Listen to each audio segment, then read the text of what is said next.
Hello hi नमस्कार है सबैजनामा। म चाहिँ आज एउटा कुरा मैले जानेको पढेको र बुझेको कुरा सेयर गर्दैछु है। एकछिन हजुरले मेरो भिडियो अलिकति लामो भयो भने पनि सुनिदिनु होला ल, बोर नमानिकन सुनिदिनु है।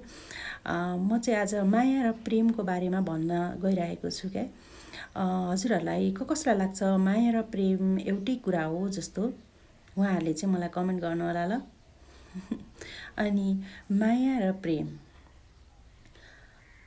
दुईटा यति फरक कुरा हुन् जति आकाश र जमिनमा फरक छ।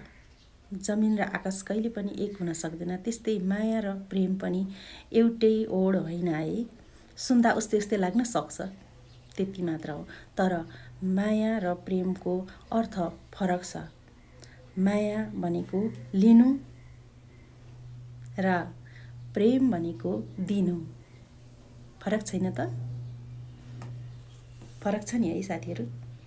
त्यही भएर माया कसैलाई केही दिइसकेपछि लिनुपर्छ भन्ने भावना हुनु चाहिँ माया हो, र कसैलाई मैले दिएँ त्यो मलाई वापस हुनैपर्छ भन्ने भावना नहुनु चाहिँ प्रेम हो है। किनकि लिन र दिनको कुरो छ नि त, फरक छ नि त लिन र दिन। त्यही भएर हजुरहरू हामी जीवनमा कसैलाई पनि प्रेम गर्न सक्छौँ जस्तो यो जीवनमा लाग्दैन। अहिलेको समय हेर्दाखेरि त झन् मलाई लाग्दैन कि कसैले कसैलाई प्रेम गर्छ, माया गर्छ।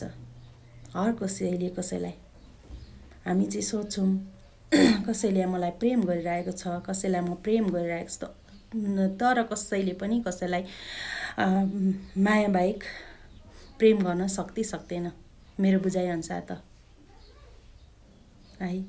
त्यही भएर माया नै गरे पनि मनदेखि गर्नु होला, तर सकेसम्म कोसिस प्रेम गर्न खोज्नु होला। मेरो भन्नु यति नै हो। हेर्नु होला हजुरहरू कसैलाई पनि माया अनि प्रेम, कसैको मनमा माया नै जगाएर पनि छोड्नु भनेको उसलाई मार्नु समान हो।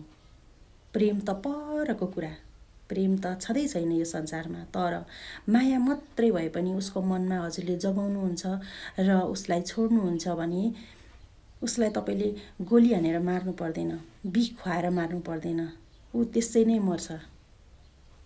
त्यही भएर विचार गरेर सोचेर बुझेर माया गर्दा पनि सोचेर बुझेर विचार गरेर मात्र गर्नु होला है। जसले माया गर्नु हुँदैछ, प्रेम त कसैले कसैलाई गर्दैन। न म कसैलाई गर्न सक्छु, न मलाई कसैले गर्न सक्छ। त्यही भएर हामी माया गरिरहेको छौँ र मायाको संसारमा भुलिरहेको छौँ। तर माया नै गरे पनि कसैलाई धोका नदिनु होला। मेरो चाहिँ भन्नु यति नै हो। अनि माया र प्रेम भनेको फरक कुरा हो ल। नमस्कार।